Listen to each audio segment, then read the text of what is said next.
Good evening, everybody. This is Radio Free Mormon. It's actually afternoon, especially if you're in Utah. It has now struck 12. The first session of April 2024 General Conference is concluded just moments ago. And I've been watching carefully, making copious notes to give you a recap here in Radio Free Mormon's General Conference Post-Mortem. I'll be doing this at the end of each conference. Hopefully, I can recap what happened in each 2-hour session of General Conference in under 30 minutes. Otherwise, what's the point? Radio Free Mormon watching General Conference so you don't have to. Let's get to what happened. There were a number of interesting things that did happen. Of course, a lot of boring things because, hey, it's General Conference. But it was a Saturday morning session of General Conference. As I say, today is April 6th, 2024. So far, nobody has mentioned that this is the date the church was organized, and nobody's mentioned that this was a date that Jesus was born, but we'll see what the future holds. This is Radio Free Mormon, episode 332, the choir, the Tabernacle Choir at Temple Square, saying, "Come we that love the Lord." President Oaks was conducting. President Nelson, as he led us to anticipate by his announcement, I think it was yesterday or the day before, that the leaders, in other words, himself, he's 99, are getting old. And so there may be some, changes made in how things are done. Statements may be pre-recorded. And President Nelson is not present at the conference. Now, this is unusual for him, but of course, that's the way it always used to be when I was growing up in the church. I was baptized when I was 18, and President Kimball was the prophet. And of course, he was in pretty good shape then. But as time went on, he was not able to make it to General Conference very often. Then Ezra Taft Benson became the president and prophet, and he also had a lot of challenges that made it so he could not attend conference. So this is old hat for those who are old enough to remember those days.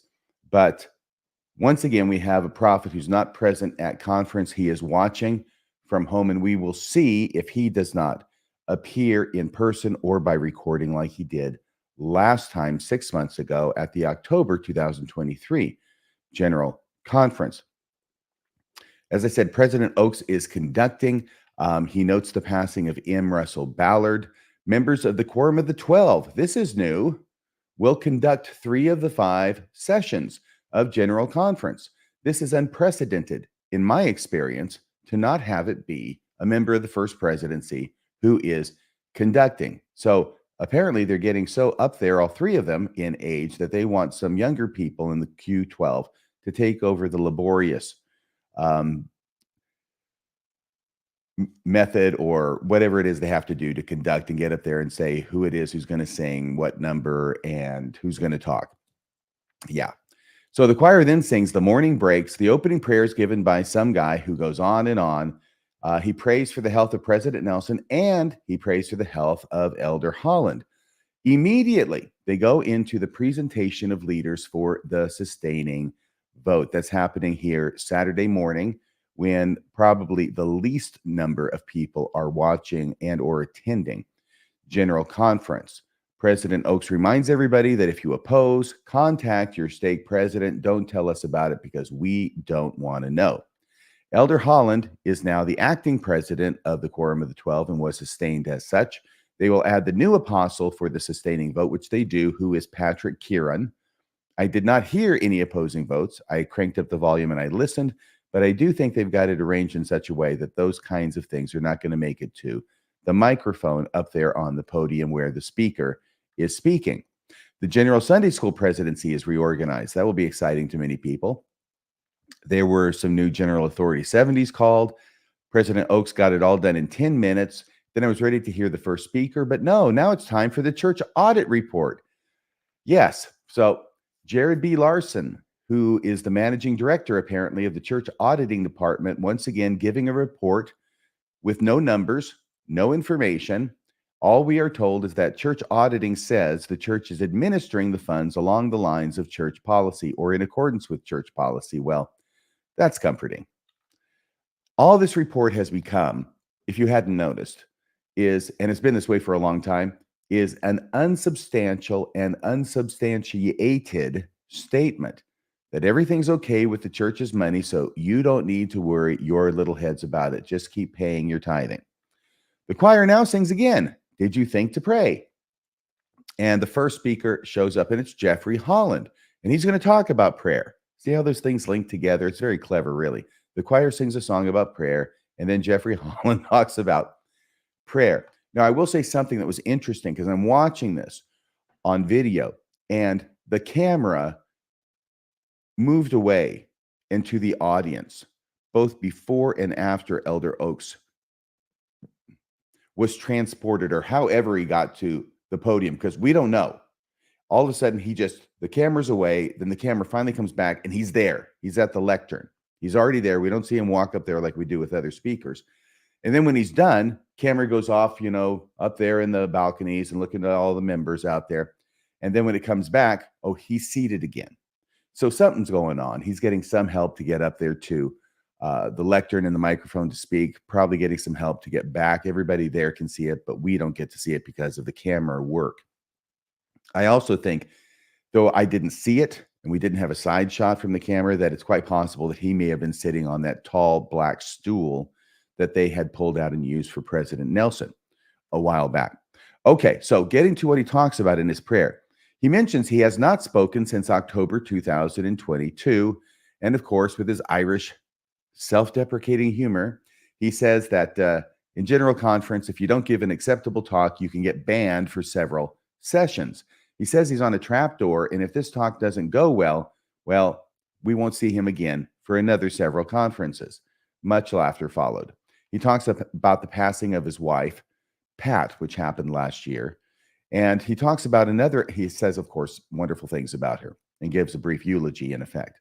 Another experience that he shares started 2 days after her burial, when he, Jeffrey Holland, was rushed to a hospital for a 6-week stay. The first 4 weeks, he was in and out of intensive care and in and out of consciousness. And during this time, when he's in and out of consciousness, he alludes to a vision of some sort that he had, which he won't share all of with us here because, too sacred. But he does mention what seemed to him to be an admonition from God to do more church work and do it better as an apostle, that he needs to take up his cross and raise up his apostolic voice. Then he talks about a third experience, or truth, as he calls it, that he has experienced. He says he has a renewed witness of the prayers of the church for him when he was in the hospital. He's very thankful for that. He wants to thank everybody for praying for him, and that's nice that he does that. He also mentions he received priesthood blessings too. And, he's still here, so I guess they worked. Pat's didn't, but his do. And he also says his name was on virtually every temple roll in the church, in every temple. Well, that's the benefits of being an apostle. Now, he actually does mention, and I want to give him credit for this, he recognizes that people were praying not just for him and he recovered, but they were also praying for his wife, Pat. She didn't recover, and that this was probably going on at pretty much the same time. But even though the prayers for her were not answered, he chalks it up to reasons known only to God. But he insists that the prayers are heard by God and they are answered according to God's love and cosmic timetable, which once again makes me wonder why we should pray at all, since God is apparently going to do whatever he wants to do, regardless of what we pray for. That's another mystery. But after Elder Holland gives this announcement that our prayers have no real effect, we should nevertheless, he insists, pray always to God in the name of Christ. We pray everywhere, any place we're in, all times, always have that prayer in our heart, regardless of the fact that God is apparently going to do whatever he's going to do, no matter what it is we're praying for or how often. He talks about all the times and ways in which Jesus prayed. Sometimes he stood, sometimes he knelt, and at one time he fell on his face. When Luke says, this is again Jeffrey Holland speaking, when Luke says that Jesus prayed more earnestly, Holland asks an interesting question. And he asks how somebody who is perfect can pray more earnestly. He says, wouldn't we think that all his prayers are earnest and Anyway, I'm not sure he gives much of an answer to that, but it's an interesting insight, an interesting question. Then he goes off on a litany of things that we need to believe, including believing in priesthood promises, he calls them. Doesn't say what they are. I guess we can guess. And that President Nelson is a prophet. We really need to believe that.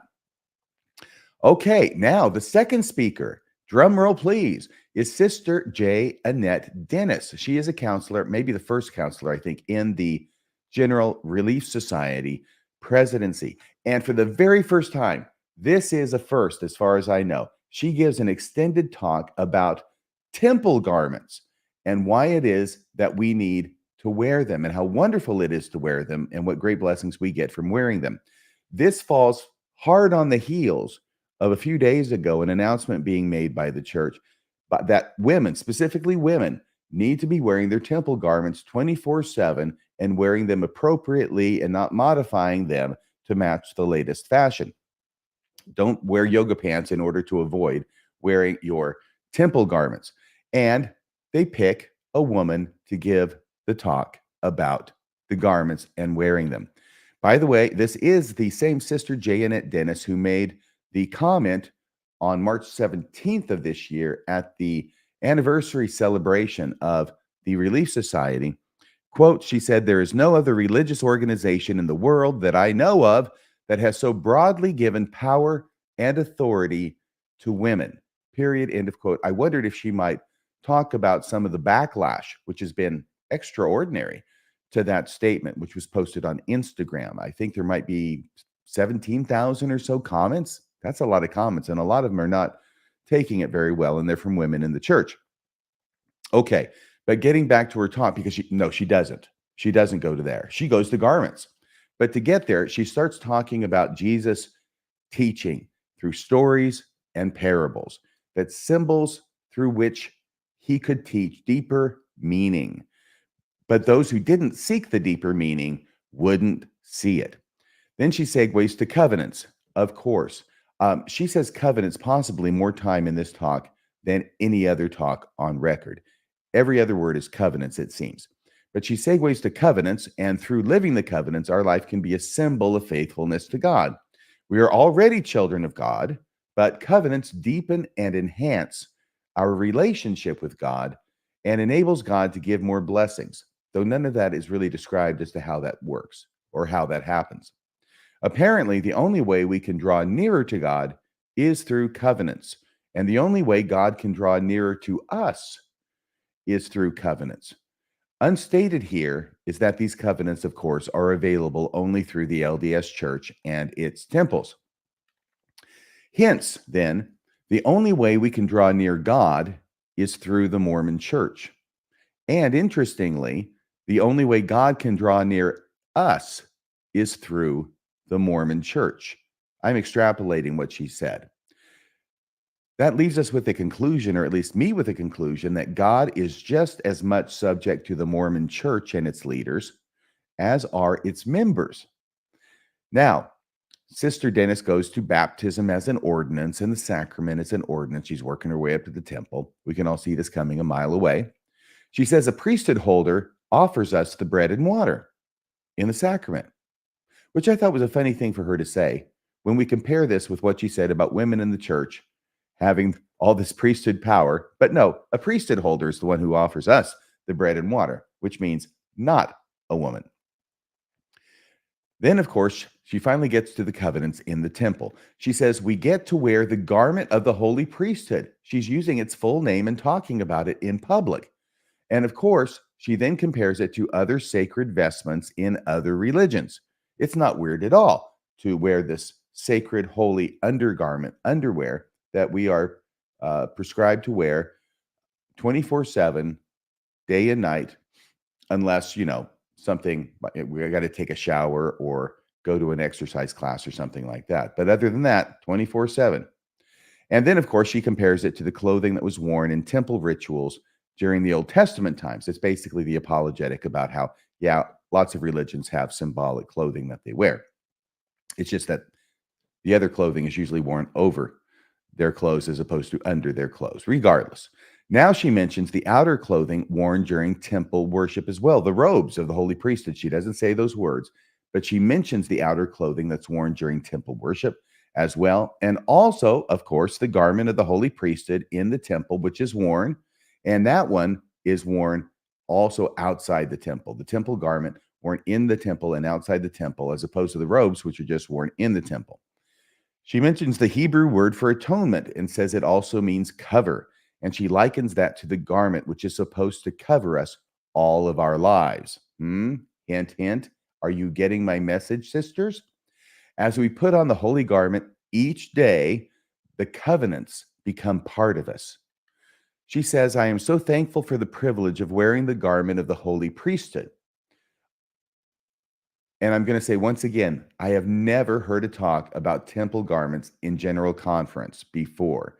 They are definitely wanting to make sure that members are wearing their garments, and especially the women. Now, there's a link in to the recent announcement to women by the church that women need to wear the garment properly. I already did that. I make a bunch of notes. I've got about 10 pages of notes that I've made during this first session. And sometimes I get to the things that I've made notes of later, and then I read the note and realize, yeah, I already talked about that. So that is why they're having a woman give this talk, I believe. Wearing the garment of the holy priesthood is part of our covenant and shows our love for Jesus Christ and our desire to have him be with us always. So you want to wear that holy priesthood garment all the time, so you can all the time show your love for Jesus Christ, and that you can show him that all the time you want to have him to be with us always. Sister Dennis then invites people to go to the temple if they haven't, so they can make these covenants and wear these garments too. She mentions that a person must be at least 18 years old. By the way, this is all a reduction of how it's been historically. They're reducing the age of people when they go to the temple. Now, for men and women, 18 is the minimum age. They can go to the temple as long as they're not in high school. They've been a member of the church for at least 1 year. And of course, they've hewed to the standards of holiness that are required. So 18 years now for boys, 18 years now for girls that are 18.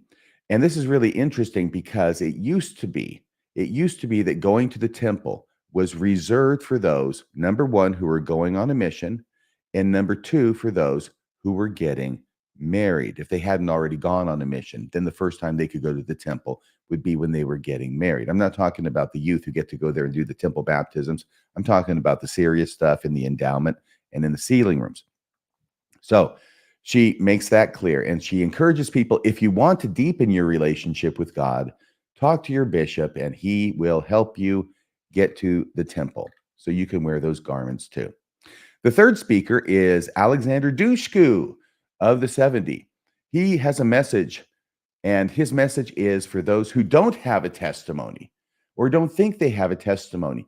This entire talk is about trying to get people to understand that even if they don't have a testimony, even if they haven't received a witness that the church is true in whatever way, to reflect on their life and look at teeny tiny little things that have happened over time and understand that you put all those teeny tiny little things together and you have got one big, strong, strapping testimony, and you didn't even know it. Nothing big has to happen. It's the dumbing down, the continual dumbing down of what revelation from God and what testimony from the Holy Ghost is supposed to be like. It's not something that you can recognize when it happens. It's something that you can only see in retrospect, sort of, that, oh, that makes sense now. Okay, so that's his message. He starts with the Joseph Smith story. Joseph Smith, he says, is concerned for his sins and wants to know which church to join. He says it in the same sentence, I believe. Once again, continuing with the church's effort to combine the 1832 First Vision account with the 1838 First Vision account and synthesize the differences into one story. Of course, the 1832 account only talks about Joseph wanting to get forgiveness of his sins. The 1838 account doesn't mention anything about forgiveness for sins, only he wants to know which church is true. We'll put them together in one story, and therefore there's no problems. He focuses on the darkness that came upon Joseph until Joseph didn't think he could hold on any longer, and then the pillar of light appears. One personage appears, and then the other personage appears. We've got to make it clear that since the 1832 account mentions only Jesus, the first person appears, and then later the second person appears. God must have appeared later and just got overlooked by Joseph when he's recounting his 1832 account of the first vision, since he only mentions Jesus there. We also have our own desperation needs to be freed from spiritual confusion and worldly darkness, which is why President Nelson encourages us to immerse ourselves in the scriptures. We must be wary of a spiritual trap, he tells us. Sometimes Mormons become discouraged and drift away because they haven't had an overwhelming spiritual experience, their own pillar of light. So he's going to liken the pillar of light Joseph Smith got to see versus the pillar of light that we don't get to see. And why? Why is there that difference? He quotes prior presidents, Spencer Kimball and Joseph Fielding Smith, to dumb down expectations of the Mormons. This is also a talk that we hear regularly in General Conference. Don't be expecting something miraculous to happen. This is not a church of miracles, although it claims to be. It's not a church of revelation, although it claims to be. It's not a church of gifts of the Spirit, though it claims to be. It's a pretty mundane, prosaic, not very interesting kind of church to belong to. And therefore, God doesn't work that way anymore. Instead, he doesn't work by miracles. He works by these little things that if you look at them sideways and squint your eyes and turn the lights down enough, then it kind of looks like maybe that might be from God. You know, this actually does sound very much like what the church used to teach back in the 70s and 80s, how the apostasy happened. You know, the miracles stop happening, the revelation stops happening, and everything gets dumbed down, and people just sort of go to a different mode of thinking. We're not looking for miracles. We're told by the leaders not to expect miracles because they don't happen anymore. They happen to Joseph Smith, but not to us. Yeah, sound familiar? That's the apostasy in Mormon thought, or at least as it used to be. Let's see. Yeah, in spite of what I just told you about Joseph Smith and the pillar of light, he says, God doesn't usually do that. What he usually does is send a ray of light. Okay, not the pillar. Joseph gets the pillar all at once. But what he will usually do is send a ray of light. This is going to be the analogy he uses. And then maybe a few years later, he might send another ray of light. And once again, these revelations, these rays of light, come in such a way that we won't know whether we are actually receiving them because they're so small.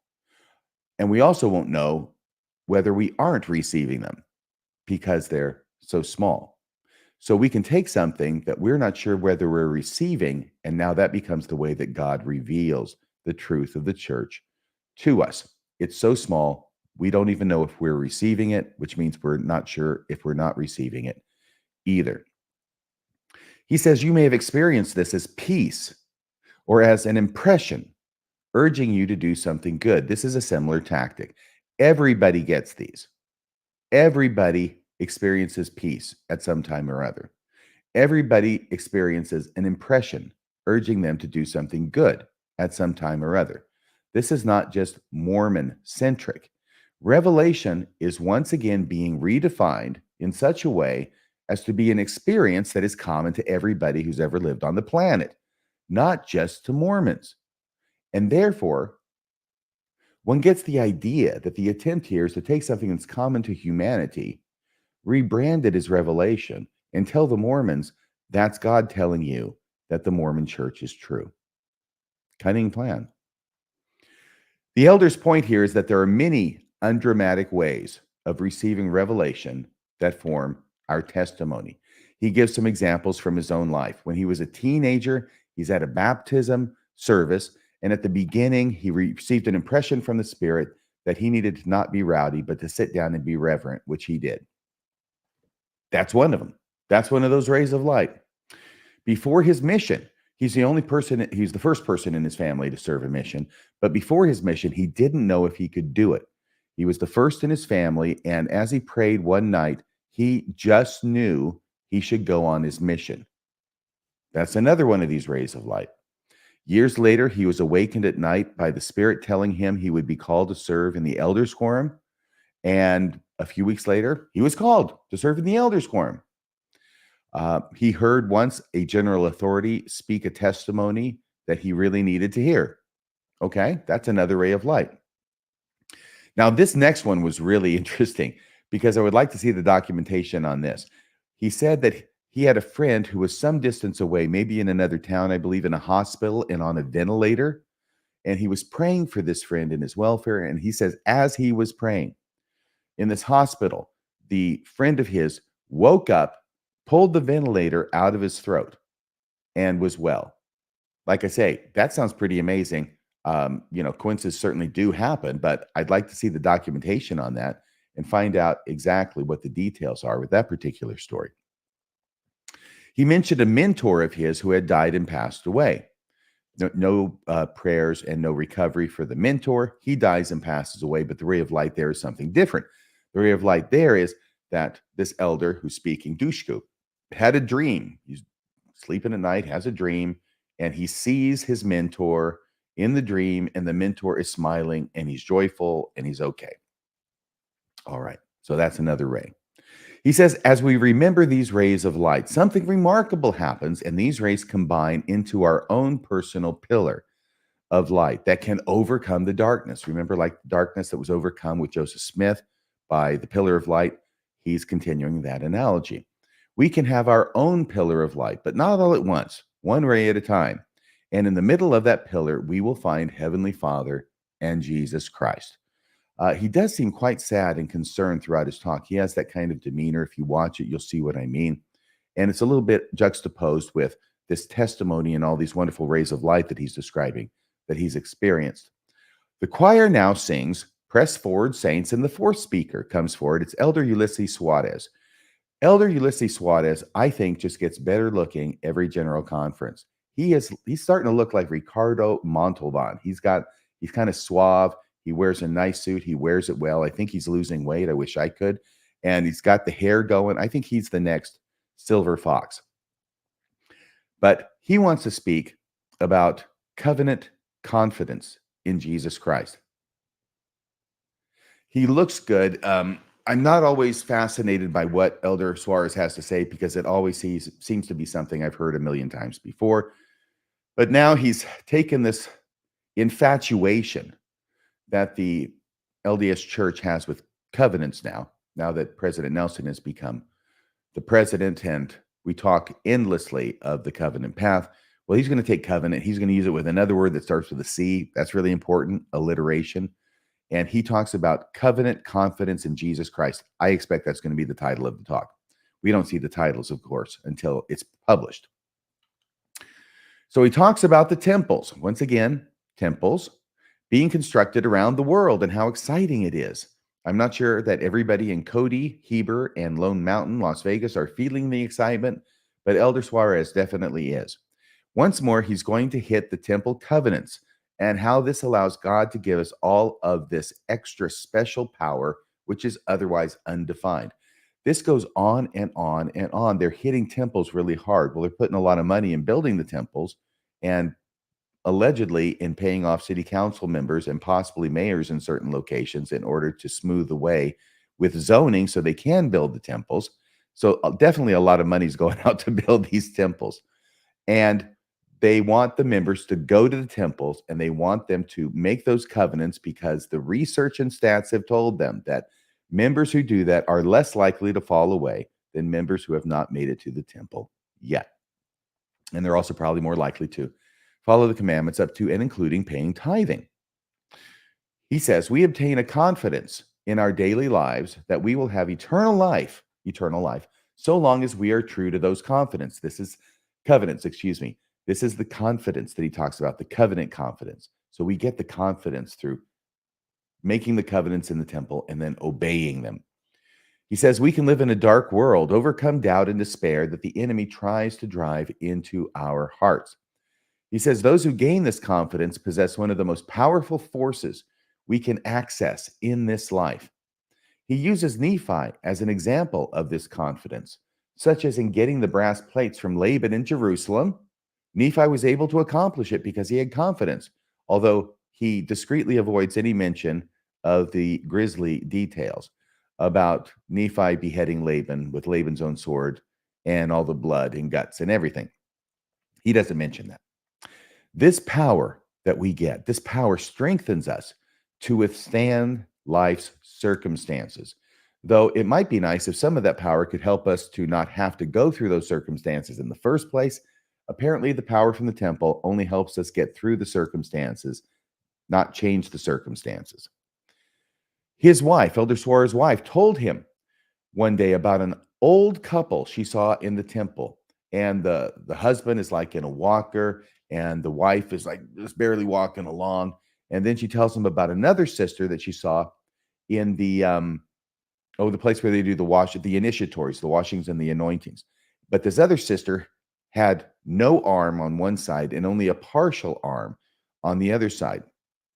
So if we feel guilty that those people are going to the temple and we aren't, then I think the message is definitely coming through loud and clear, because that's the whole point of it, to guilt people into going to the temple. If people with no arms can go to the temple, what's your excuse? He encourages parents to get their kids to go to the temple so they can have this wonderful confidence too, putting the burden on the parents, get your kids to the temple. He quotes President Nelson. President Nelson gets quoted by just about everybody and multiple times. Of course, it's a way of waving the palm branches and letting him know how much we admire and even potentially worship him. If we change ourselves to have confidence, then we change how much the temple means to us. Okay, what he's saying here is that if we can change ourselves in order to have this confidence, right?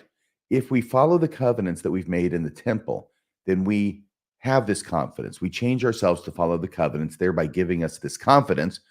Then, if we do that work, then we change how much the temple means to us. So the temple is going to mean more to somebody who's followed the covenants and has this confidence than it does to somebody who's made the covenants and hasn't followed them as well, and therefore doesn't have as much confidence, I think is what he's trying to get across, which of course has the corollary, as expected and as probably intended. Once again, if we aren't feeling it in the temple, it is our fault and not that of the temple ordinances. It's our fault because we don't have this confidence. We haven't lived by those covenants well enough to really enjoy the temple and understand how meaningful and wonderful it is. And therefore, it's our fault, not the temple. Because the temple is really, it's the happiest place on earth. He talks about a program. Oh, there's a program that he talked about in the last year of primary in some ward. And it may be expanded to all the wards by now. I don't know, in primary. Last year of primary, right before they go into the Sunday school program, talks about a program in the last year of primary to have the little kids be ready to go to the temple. It involved the bishop and temple recommend questions. They're starting young. They definitely want the young kids to know that they need to go to the temple. Last year of primary, they get them ready. Then they get them going to the temple on the temple trips to do baptisms for the dead. And now they've lowered the age to 18 so that once they get there and they're out of high school, they can go to the temple and get their endowment and make those really, really serious covenants, the ones that really, really unlock the power of God and really, really will give you access to his blessings. Unlike those other covenants like baptism and sacrament, All right. So he says we need to be bound to Jesus Christ by making sure we have our next appointment to go to the temple right now. Make that appointment, whether the temple is near or far away. He takes now the temple into modern life and says, if we want the Spirit to be unrestrained in our lives, we can't have hard feelings against anyone. That's what I meant when I said he takes the temple. That's from the temple, of course, in the prayer circle, right? That before you go up to the prayer circle, you're admonished not to join in if you have hard feelings against anybody who's in the prayer circle. He takes that idea, expands it outside the temple. Not a bad idea. If we want the Spirit to be unrestrained in our lives, he says, we can't have hard feelings against anyone, no matter what they do. Well, we don't want to take that to an extreme, do we? Because there are some things that get done to people that merit hard feelings and no forgiveness. I suppose in some way this could be used as a teaching to try and encourage or even force premature forgiveness on a person. Okay, now we get to speaker number 5. It looks like we're already over 30 minutes. I'm going to have to hurry this up. We don't have too many more speakers. Jack in Gerard of the 70. He talks about Jesus in Gethsemane and Jesus's agony, making him bleed at every pore. Now he's calling this a covenant too. Everything's a freaking covenant now in the church. It's like if you can find something and label it a covenant, boom, you got a conference talk. He's saying that Christ fulfilled the covenant he made with his Father. Oh my gosh, this is a talk where he's going to talk about integrity. That's right. Let's go into this a bit. I hope you'll bear with me. I think this is important. He's going to talk about integrity and how Christ is our exemplar of integrity. And we need to do the same, including our divine identity. Yes, he sneaks that there at the end. Okay, Christ is the exemplar of integrity. Christ has integrity to his divine identity, right? And then he says that all of us need to follow him. He's our exemplar, and we need to follow his example of integrity, including having integrity to our divine identity. We know what I think I know what he's talking about there. And he's talking about whether you're a girl or a boy at birth, and you should remain that for the rest of your life. That's your divine identity, as well as being a child of God, as a son of God or a daughter of God, right? And you got to stay with that. He doesn't belabor it. He just hints at it and moves on. He talks about recent revisions to the Preach My Gospel manual, which have added integrity as a Christ-like attribute. He mentions a story about Elder Uchtdorf now, but it's a number of years ago when Elder Uchtdorf, as an apostle, I believe, was reorganizing their stake. And apparently this elder was the stake president. I don't think he said that, but it's implied, Gerard. And Elder Uchtdorf asks him a question, which he remembers and now relates to the audience. Now listen to this question that Elder Uchtdorf asks him. Is there anything in your life that, if brought to the attention of the public, would be an embarrassment to you or the church? That's the question. Is there anything in your life that, if brought to the attention of the public, would be an embarrassment to you or the church? Of course, that's the issue. Whether something would embarrass the church, not whether you are doing what is right, regardless of the consequence. Not do what is right, let the consequence follow. It is whether you are doing what will not bring embarrassment to the church if it were made public. He says integrity requires us first and foremost to be true to God, which all sounds nice in words, but the actual translation of that is being true to God is synonymous with being true to the Mormon church and its leaders. Yeah, because they only tell us what God wants us to hear. Therefore, to be true to God, we got to be true to them. That's where our integrity lies. If our integrity lies with God, it lies with the leaders of the church and doing whatever they tell us to do. As I pointed out elsewhere, integrity means being true to what you believe. But integrity in Mormonism means being true to the church and doing what your church leaders tell you to do, regardless of whether you believe it is the right thing to do. He mentions that an example of not having integrity. This was interesting. Here's an example. Quote, posting anonymous comments critical of church doctrine or culture is an example of not having integrity. So if you really believe that something in church doctrine or culture is out of the way, and if your internal integrity tells you you should criticize it or make even an anonymous comment somewhere on social media about it, that's not having integrity. That's where he makes it really clear. Integrity is to the church, not to yourself and not to your God. It's to the church and the church alone. We have to be true to God, and within that context, we have to be true to others. Okay? He says we have to be true to God, and within that context of being true to God, we can be true to others. Once again, we have exceptions as to how we treat others in a Christ-like way. Make no mistake, that's exactly what they're doing. They're outlining a method to treat others in an un-Christ-like way, and yet have that be called integrity. We love others, but only insofar as permitted by the doctrine and teaching of the church leaders. All of our Christ-likeness must be circumscribed by the policies and doctrines of the LDS Church. He quotes Elder Oaks, of course, here about the second commandment. You know, the first commandment, love God. Second commandment, love your neighbor. And how Elder Oaks says that we can't keep the second commandment if it breaks the first commandment. We can't love our neighbor to a point where it breaks the first commandment of loving God. Once again, Elder Oaks doesn't get it, and this speaker doesn't get it, that what is being taught in the New Testament there is that we fulfill the first commandment by fulfilling the second commandment. We love God by loving our neighbors. There's nothing about loving God that would proscribe or circumscribe our love for our neighbors. Rather, the fullness of our love for our neighbors shows and demonstrates our love for God. You're welcome, Elder Oaks. He says, Christian kindness is not a substitute for integrity. I put that down in quotes. I'm pretty sure that's an exact quote. And I thought, are you kidding me? Listen to what that means. Listen to these words. Christian kindness is not a substitute for integrity. So integrity and Christian kindness are not the same thing. If we have that integrity to God, we're not necessarily going to be Christian in our kindness. Important thing to note.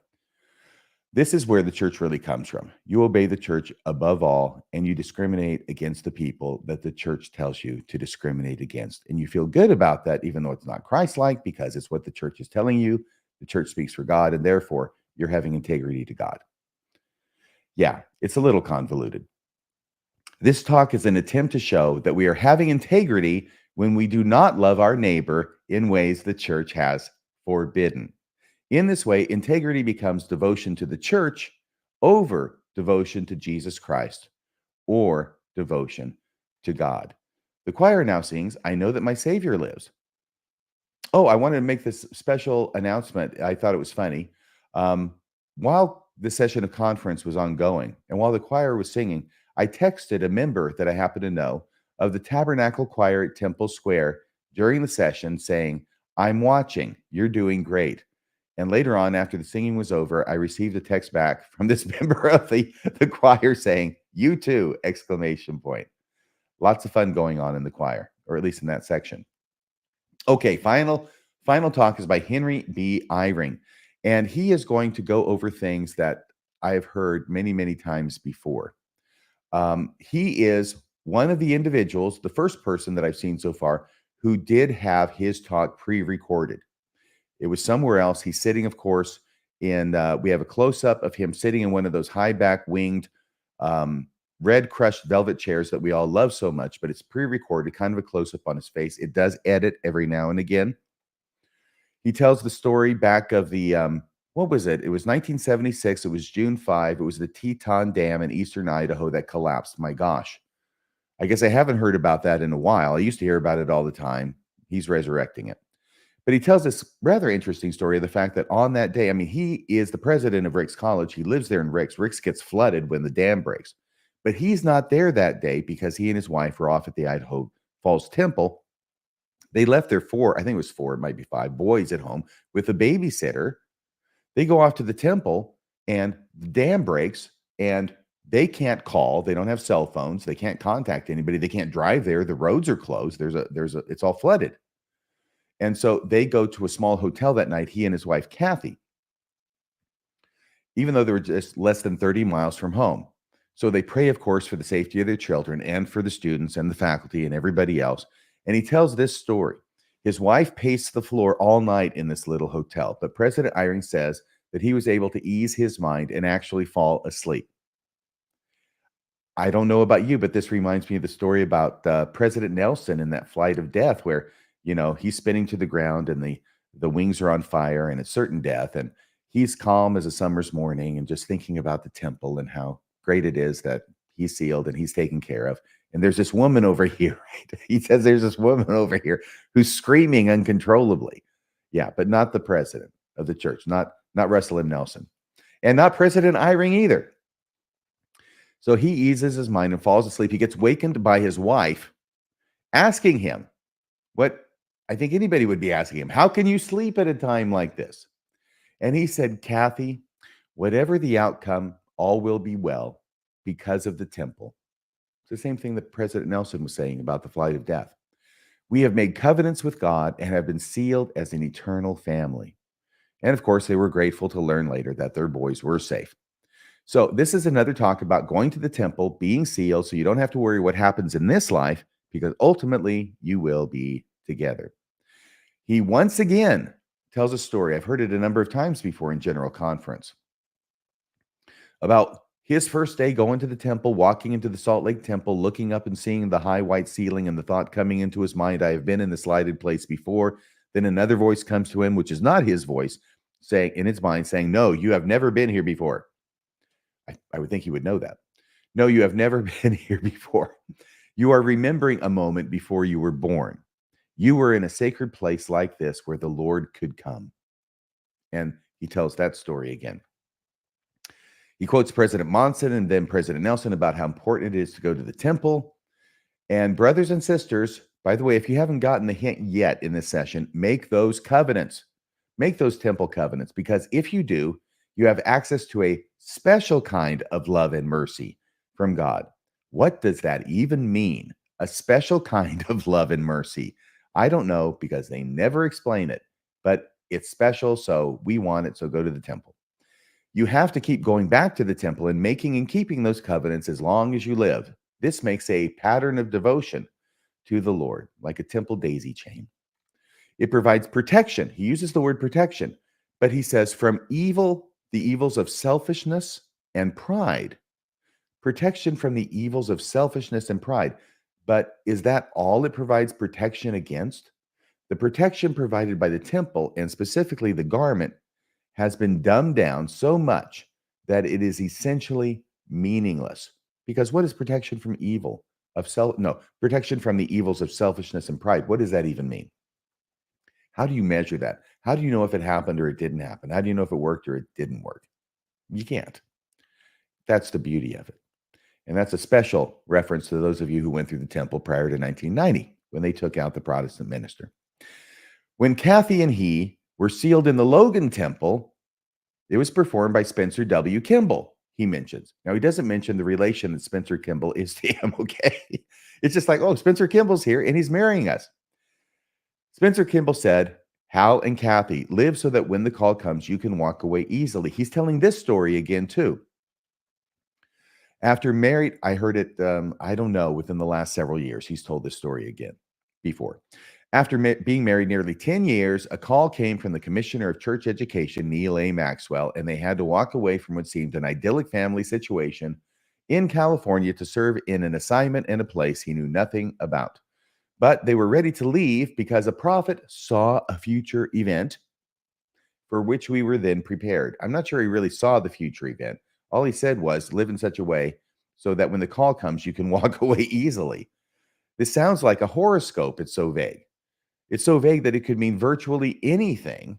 And perhaps President Kimball knew that when he said it, and even more likely, perhaps President Kimball knew that church leaders like Henry B. Eyring are so connected to important people in the church and church leaders, including President Kimball himself, that it would be likely that he would get a call to serve in church leadership.